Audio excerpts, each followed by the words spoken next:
none se umurushe nuko birirwa biga ibyo kuvanga ibinyabutabire bigeze bigisha ibyo kuvanga icyuma na inabi none se uko tukivanga mwana umbeya ujya gucika byatewe n'umusuzi wasuze uri mu isoko none dore wibasiye iyanjye uri gushaka kuyica kandi nsanze hari n'akadodo kashingutsemo kwinakumanikisha amaguru inyangabirama niki ziba ntugashaka kunyibagiza ihereho muba mwifuza ko umuntu abaho se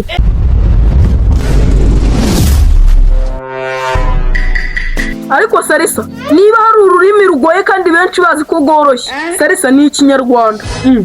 Sarisa ikinyarwanda kiragoye handi utapfa kubyumva ururimi rw'ikinyarwanda nyine kandi ari rwo turi kuruvuga ariko ruragoye ahubwo mu ndimi zoroshye niko rworoshye urumva turi kuruvuga turudidibuza none ngo ruragoye we sha Sarisa ururimi rw'ikinyarwanda ruragora no mu ndimi zose ariko se rudakuba watewe n'ibiki ururimi waruvukiyemo uruvuga nawe warukwigishije none kuvuga ngo ruragoye ahubwo se wowe ni hehe uri guhera uvuga ko rutagoye icya mbere turi kuruvuga kandi icya kabiri ni n'ururimi rw'igihugu cyawe none se nicyo cyongereza uzamenya uko wagiye kukiga Sarisa n'ikinyarwanda kukimenya neza byasaba kukiga reka ururimi rwawe ndakubwira ko utapfa kurumenya kuko Sarisa ikinyarwanda ni ururimi rugoye mu buryo nawe ubwawe utakiyumvisha ako se rudakuba mu buhe buryo Sarisa suri gutsimbara ruvuga ko ururimi rw'ikinyarwanda ari ururimi rwawe Sarisa nzi neza ko hari ijambo ry'ikinyarwanda bakubwira neza ukajya ngo niringana ari ikinyarwanda reka niyo naba naravukiye Masisi njye Sarisa nta kinyarwanda cyananira ahantu narahavukiye ndahakuriye ndanahaba none ngo ururimi rwaho rwananira shara udakuba wapi pe ikinyarwanda ndakizi kandi nanakigisha Sarisa impamvu abantu benshi mwibwira ko muzi ikinyarwanda nuko muba mutacukumbuye ubu nkawe wabona uri muri babandi bazi ko ndagaswa ari ikinyarwanda nawe ukiyumvisha ngo uzi ikinyarwanda none se nyine ndagaswa urumva ari icyongereza none se urumva ari ikinyarwanda ni ikinyarwanda nyine vuga icyo bisobanuye twumve ndagaswibara bisobanuye iki nyine gari ya moshi ndakubajije ngo bisobanuye iki ndagaswibara nyine nyumvira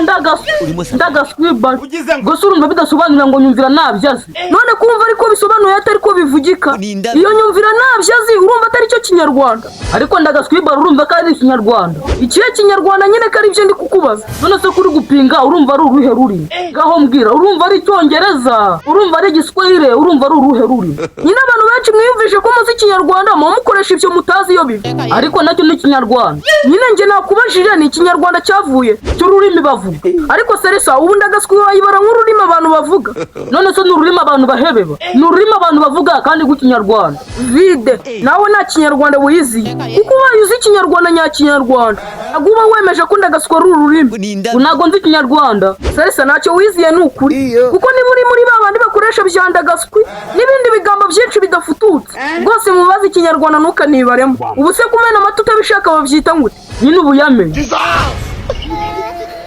ngo ubu yagize iki niyo wavuga ngo urayahiritse kandi uzi ikinyarwanda none se urukumva ndi kuvuga igishinga nahe oya si cyo ariko nicyo si ikinyarwanda ariko nubwo uri kumpinga ntacyo wambwiye nanjye nagusubije wansubije ariko ikibazo wasubije ibintu bidafututse ubu ngubu wakubaza kumena amata utabishaka wavuga ko uyahiritse none se wavuga ute ko uyabogoye urayahirika se n'akadodi kuzuye umushari Sarisa ntacyo wiziye ni ukuri twibuze icyo gihe goroba mane dutandukana sha mwana cyagiye nakubise igihwereye wagize iki nateze zivamo mane ese kazo muravuga ibiki burya iwabo wa mukobwa nakubise igihwereye pe wagize iki nakubise igihwereye mwana wabo bararoga kwande se baroga wabo wa mukobwa byose ninde ubikubwiye kandi uri kumbwira ko kwisi umuntu kwera ese nta kinyarwanda uzi ndakizi nese ubwo ntabwo wumvisha ibyo ndi kukubwira nyine nabyumvise nyine se ntabwo uri gusobanukirwa kandi uri kumbwira ko kwisi umuntu uhwereye nyine nakubise igihwereye wanjijiwe ariko rero nukubibona bigenda ariko nta kintu bizi pe ururimi rw'ikinyarwanda umuntu nkawe ntarwuzi ndaruzi none se gukubita igihwereye ntabyuzi ntagikubita njye ngo gishwanyaguze ubwo usobanuye iki none se ubwo wambajije iki kandi wagira ngo ufite ikibazo mu mutwe ngenda kubajije ngo gukubita igihwereye ntabyuzi nanjye nagusubije urabona nta mbaraga mfite kuyo cyananira none se mugiye kurwana none se simbwiye ko ari gukubita igihwereye ngaho utega ibyo bitwa umusobanurira ikinyarwanda gukubita igihwereye ni ijambo risanzwe si ukujya kurwana mu kinyarwanda kiza gukubita igihwereye ni nko gufata ubusa naho wize n'ibyo byawe ngo wajya kurwana gukubita igihwereye no kugira gute ni nko gufata ubusa ubwo se byaba bisobanuye iki kandi ndi kukubwira icyo bisobanuye ahubwo ni ukubabona mugende nta kinyarwanda muzi pe ubwo se wabura utazi gukubita igihwereye ibyo ari byo ukambwira ko uri umunyarwanda cyangwa ahubwo waba uri umuzuru w'umwimukira reka ngende sogokuru araza kubinsobanurira uzi ko nta bantu bakize ikinyarwanda we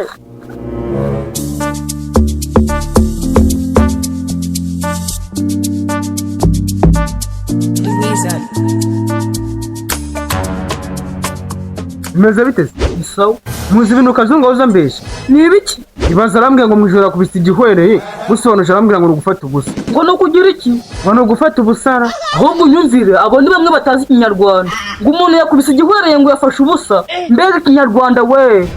ikinyarwanda kiragwira none se uri guhera uvuga ko atari ko bisobanuye ni he none se niko bisobanuye nawe ungana gutyo none se udakuba nawe ugabanyije amanyanga urumva aricyo bivuze ariko ni ukuri nta rurimi muzi pe ubu koko gukubita igihwereye nicyo kintu mwatindaho ubu koko ntabwo wahita wiyumvisha ko ari ugufata ubusa koko ariko rudakubona ko ugiye kuzigira umunyandimi ubu ibyo bintu utekereje neza urumva aricyo bisobanura si ukwigira ndabizi ariko musobanukirwa ururimi ubundi ikinyarwanda nyakinyarwanda ni icyo ngicyo ikinyarwanda cyo basogokuruza bakoreshaga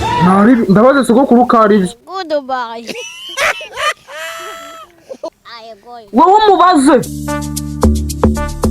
kazu ubaye iki mani ndagira ngo usobanurire ndagaswi rata ntabwo ari ikinyarwanda bwinyi ndagaswi ntabwo ari ikinyarwanda ikinyarwanda se kigiki cy'ururimi bavuga uri kukivuga ukumva ari ikinyarwanda ariko singakubaze nawe ngo umbaze wowe ndagira ngo unsobanurire numva wowe nyine uko uri kubivuga uri kumva ndagaswi ari ikinyarwanda uri kunsubiza cyangwa uri kumbaza yesi wambajije nanjye roha mbanze nkubaze subiza ibyo nkubajije nanjye ndagusubiza ibyo umbajije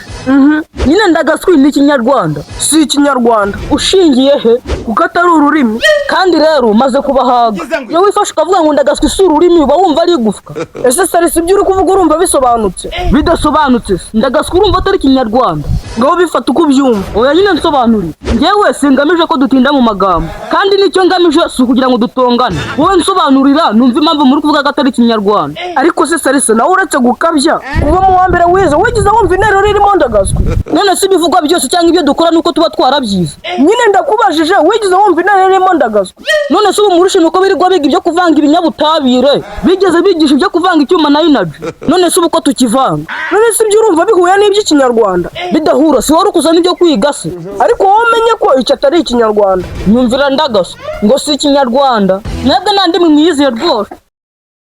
ariko uretse kugorana ubu wakanariza ugasanga ari ikinyarwanda ndagaswi ururimi sinzi n'urwarirwa uko ugiye kazungu banambwiye ngo ndwite izina narwita igiswingararo umva wanyangabirama ukazongera kunyambarira mu cikopa ngagufata twinzaguhana kandi nihanukiriye mwana umeya ujya gucika byatewe n'umusuzi wasuze uri mu isoko none dore wibasiye iyanjye uri gushaka kuyica kandi nsanze hari n'akadodo kashingutsemo kwinakumanikisha amaguru urambonera uciyira mu cikopa yawe yo muri shitingi wanyangabirama wa none wagukiriye hagati y'ayikanje inyangabirama ni iki ziba ntugashaka kunyibagiza iherewe muba mwifuza ko umuntu abaho se urabona niko nari nsigaranye najyaga guteritisha none nakugiye kugaca narayibona nuzi sisitemu nakoreshaga none kiri gushaka kunshira mu cikopa sisitemu se wakoreshaga ni iyi yo kwizirika rase yonyine ariko ugize umwaka unkasanga wayiciye nagukata ku gakamwe wowe nsobanurira ibindi turabireba nyuma ubundi si nyangabirama ntabwo wumva ko umukecuru akunda kubivuga nyine bisobanuye iki umuntu utifuza ibyiza ubwo si cyo ni ikinyarwanda tugenda shaka unyereka ibintu byanjye wijya kundangaza nyamuneka niba uri umu content creator cyangwa uteganya kuba we ukaba ujya uhora wibaza uko abandi bakora ibintu byiza mu buryo bw'umwuga ariko wowe bikaba byaranze ndagira ngo nkubwire yuko buri kintu kimwe cy'ingenzi ibikoresho bikwiye. Ibi rero nibyo mu cyanzu Kejeli Store batwegereje aho bafite buri kimwe cyose umu content creator yakenera kuva kuri microphone zifata neza amajwi zigura guhera ku 12,000 by'amanyarwanda gusa kuzamura, bakagira izo utumadikano wakoresha muri interview na comedy kimwe n'izo wakoresha ukora documentaire nk'uku kwanjye. Bagufitiye amatara ya kamera y'ubwoko bunyuranye tutibagiwe na stand za telefone, kamera y'itara ryayo n'ibindi. Uzakarusho se nuko babanza kukugira inama y'ibikoresho byakugirira umumaro bashingiye ku bwoko bwa content ukora. Twiri comedy rero iyi microphone ni yanyu murakoze cyane. tugiye kubahata komedi buke bwire. Nyamuneka sura website yaba ari icyanzu.com wihahira ibi byose cyangwa se ubahamagare kuri nimero ureba kuri ekra yawe babikugezeho aho waba uherereye hose mu gihugu nta kindi kiguzi kiyongereyeho. Bakorera mu mujyi wa Kigali hafi n'inyubako yo kwa Makuza. Gana Icyanzu, inzozi zawe muri content ziba impamo.